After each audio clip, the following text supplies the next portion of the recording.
ओम हरि ओम तत्सत हरि ओम तत्सत हरि ओम तत्सत हरि ओम तत्सत हरि ओम तत्सत हरि ओम नमः शिवाय ओम नमः शिवाय ओम नमः शिवाय ओम नमः शिवाय ओम नमः शिवाय ओम नमः शिवाय ओम नमः शिवाय। सभी महानुभावों को मेरा सादर नमस्कार, सादर वंदे।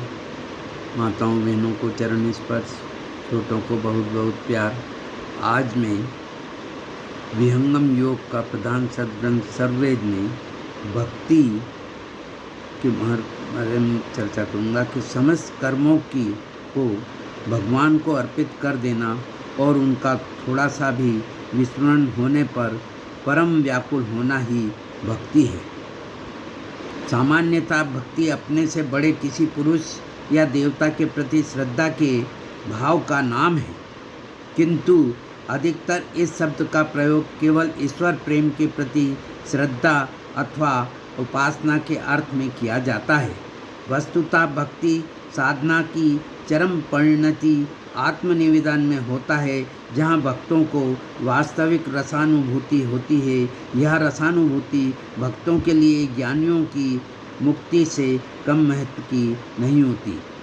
मनुष्य के परम कल्याण की प्राप्ति के लिए भक्ति के अतिरिक्त और कोई सरल सुगम उपाय नहीं है। संपूर्ण भागवत पुराण में सर्वत्र भक्ति की महिमा का ही विशद आख्यान है। भक्ति ही मनुष्य के लिए सर्वोत्कृष्ट श्रेयस्कर साधन है। अब मैं विहंगम योग का प्रधान सद्ग्रंथ सर्ववेद का जीवन में आचरण मनुष्य को महान बनाता है। सर्ववेद विहंगम योग का प्राण है, मूल तत्व है। यह विश्व का अद्वितीय आध्यात्मिक सद्ग्रंथ है। सर्ववेद बौद्धिक विवेचन अथवा पुस्तकीय ज्ञान के आधार पर नहीं, चेतन योग समाधि की अवस्था में प्राप्त प्रत्यक्ष आध्यात्मिक अनुभवों का संकलन है। इसमें किसी अन्य ग्रंथ का संदर्भ नहीं लिया गया है। इस ग्रंथ में हम अनुभूति एवं अभिव्यक्ति का अद्भुत सामंजस्य पाते हैं। इस महाग्रंथ में परमाणु से परमात्मा तक के समस्त बाह्य तत्व ज्ञान एवं आभ्यंतर भेद साधन को सरल हिंदी भाषा में दोहों के रूप में अनावृत किया गया है। इन दिव्य दोहों के भावपूर्ण श्रवण मात्र से आत्मा के शुभ संस्कार जागृत हो जाते हैं और चेतना सर्वमुख होने लगती है। शरीर में थर्राहट हो जाती है, अज्ञान का आवरण क्षय होने लगता है, अध्यात्म अपने शुद्धतम स्वरूप में प्रकट हो जाता है। इसी के कार्यक्रम में अरे आज स्वागत नित्य गुरुवर संत सुभागम आइए, अध्यात्म विद्या दिव्य ज्योति सोम रस बरसाइए। हर दोष दुर्गुण दूर करके शुद्ध हंस बनाइए, विश्व शांति नाम मंगल परम गुरु को ध्याइए, वर्ग द्वंद्व अशांति दूर कर भाव भेद मिटाइए। अरे अद्भुत मार्ग योग विहंगम मैं तुमको बतलाऊंगा, यदि विधिवत तुम साधन करी हो अमर लोक पहुँचाऊंगा। अरे जिस प्रकार वृक्ष के मूल में जल सिंचन करने से सारा वृक्ष हरा भरा पुष्पित फलवित हो जाता है, उसी प्रकार एकमात्र सर्ववेद के स्वाध्याय एवं पाठ से मानव के आध्यात्मिक जीवन का पूर्ण विकास हो जाता है, ऐसा मेरा पूर्ण सत्य विश्वास है। हरे ब्रह्म विद्या प्रकाश है, भक्ति मुक्ति सुख धाम, माँ गाथा यह अध्यात्म है, अमत सनातन नाम। अब इसी के परिप्रेक्ष्य में मैं प्रथम मंडल का अष्टम अध्याय सुमिरन संत का वर्णन करूँगा, जिसमें कि 61 दोहे से लेकर 65 दोहे तक का वाचन कर मैं स्वयं लाभ लूँगा और सबको लाभ देने की कोशिश करूँगा। यही मेरी पूर्ण श्रद्धा विश्वास है। ओम।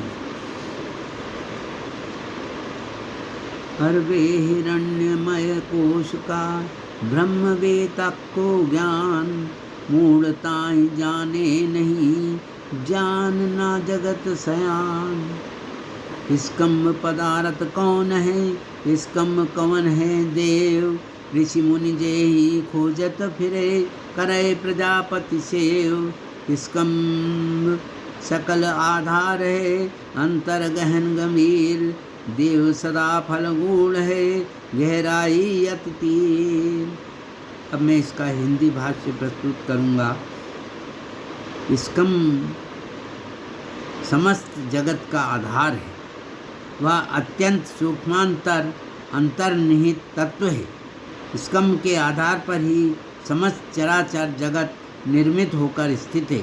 समस्त तत्वों का जीवन आधार सर्वोपरि परम तत्व स्कंभ है। स्कंभ पदार्थ कौन है? वह कौन देव है? ऋषि मुनि जिसको पाने के लिए प्रयत्न करते हैं एवं ब्रह्मादि जिसकी भक्ति करते हैं। ब्रह्मवेता को ही उपप्रकाशमान निधि का ज्ञान है, मूढ़ उसको जानते नहीं, ना संसार के कुशल भक्ति ही जानते हैं।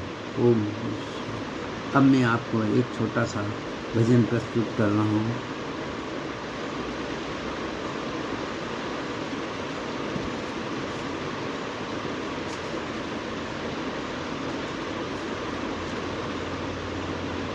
अरे हे नाथ अब तो ऐसी दया हो, जीवन निरर्थक जाने न पावे, यह मन न जाने क्या क्या करावे, कुछ बन न पावे अपने बनाए।